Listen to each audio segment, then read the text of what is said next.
ശ്രീ അനിൽകുമാർ, ഈ കണക്കുകളൊക്കെ സഭയിൽ മുഖ്യമന്ത്രി പറയുമ്പോൾ TP കേസിലെ പ്രതികൾക്ക് കിട്ടിയ ആനുകൂല്യം അതിന്റെ ദിവസക്കണക്കുകൾ നോക്കിയാൽ 1000-ൽ പരം ദിവസം പിന്നിട്ട് കഴിഞ്ഞിരിക്കുന്നു. വർഷക്കണക്കാണെങ്കിൽ 3 വർഷത്തോളം ഇതിന്റെ പരോൾ എന്ന വ്യവസ്ഥയുടെ മറ്റ് ഇതര ആനുകൂല്യങ്ങളടക്കം അനുഭവിക്കുകയാണ് ഈ പ്രതികൾ. രാഷ്ട്രീയ പിൻബലമാണ് ഇവർക്ക് തുണയാകുന്നത്.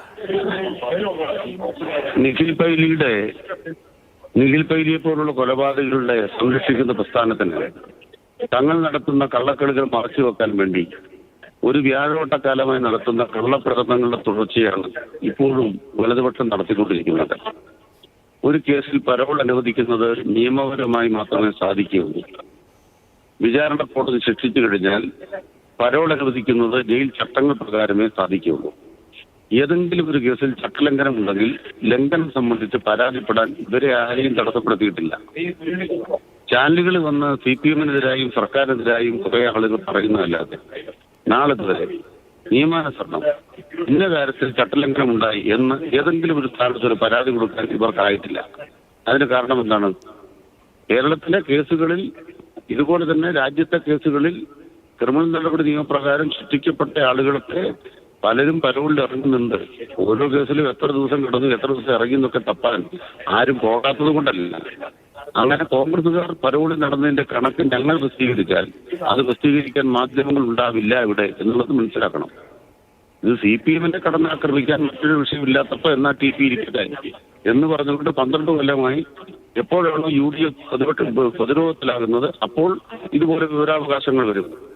ആ അവകാശം വന്നവര് ഒറ്റ നിമിഷം ശ്രീ അനിൽകുമാർ, ഇപ്പോ ശ്രീ ജ്യോതികുമാർ ചാമക്കാല തന്നെയുണ്ട്, അദ്ദേഹം മറുപടി. ശ്രീ ജ്യോതികുമാർ ചാമക്കാല, നിങ്ങൾക്ക് രാഷ്ട്രീയ വിഷയങ്ങളിൽ മറച്ചു പിടിക്കാനുള്ളത് കൊണ്ടാണോ ഈ വിവരങ്ങൾ തിരുവഞ്ചൂർ ചോദിക്കുകയും മുഖ്യമന്ത്രി മറുപടിയും ചെയ്തത്? ഇവിടെ കൃത്യമായി ചോദിച്ച കാര്യത്തെ കുറിച്ച് സംസാരിക്കുമ്പോൾ അത് അങ്ങനെയാണ്, ഇതിങ്ങനെയാണ്, നിങ്ങൾ എന്തിന്റെ അടിസ്ഥാനത്തിലാണ് ഇപ്പോൾ ഏറ്റവും അവസാനം നമ്മൾ കണ്ടല്ലോ നമ്മുടെ കാരണവർ കൊലക്കേസിലെ പ്രതിയെ ഉൾപ്പെടെ റിലീസ് ചെയ്യാൻ ക്യാബിനറ്റ് തീരുമാനിച്ചത്. കൃത്യമായ ഒരു മറുപടി പറയാൻ നിങ്ങൾക്ക് ഇപ്പോഴും കഴിഞ്ഞിട്ടുണ്ടോ? ഇപ്പോൾ നമ്മൾ സംസാരിച്ചുകൊണ്ടിരിക്കുന്ന TP ചന്ദ്രശേഖരൻ വധക്കേസിലെ പ്രതികൾ, നിങ്ങൾ ആരോടായി സംസാരിക്കുന്നത്? TP ചന്ദ്രശേഖരൻ വധക്കേസിലെ മരണപ്പെട്ട ഒരാൾ, അദ്ദേഹത്തെ കുഞ്ഞനന്ദൻ, അദ്ദേഹത്തിന് സ്മാരകം പറഞ്ഞ പാർട്ടിയല്ലേ വന്നെന്ന് ഓരോ സംസാരിക്കുന്നത്. അത് വ്യവസ്ഥാപിതമായി ഈ രാജ്യത്ത് നിലവിലുള്ള നീതിന്യായ വ്യവസ്ഥ അനുസരിച്ച് അദ്ദേഹം കുറ്റക്കാരനാണെന്ന് കണ്ടെത്തിയതിനു ശേഷം അദ്ദേഹത്തിന്റെ ചരമവാർഷിക ദിനത്തിൽ വലിയ റാലികൾ സംഘടിപ്പിക്കുകയും അദ്ദേഹത്തെ ഗ്ലോറിഫൈ ചെയ്യുകയും അദ്ദേഹത്തിന് സ്മാരകം പണിയും ചെയ്ത പാർട്ടിയുടെ പേരാണ് CPM. ഇത്തരം ഫാസിസ്റ്റ് പ്രസ്ഥാനങ്ങൾ ഈ രാജ്യത്ത് ഉണ്ടെങ്കിൽ അതിലൊന്ന് CPM മാത്രമാണ്. എന്നിട്ട് അതിന് ഘോരഘോരം സംസാരിക്കുക, വസ്തുതകൾ വെച്ച് സംസാരിക്കുന്നേ. ഇപ്പൊ കണക്കുകൾ വെച്ചല്ലേ സംസാരിക്കുന്നത്? നിങ്ങൾ ഈ കണക്കൊണ്ട് നിങ്ങൾ കൊണ്ടുപോവാ.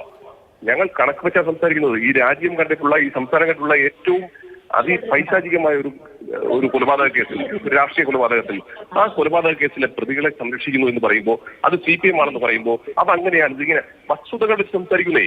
ശരി.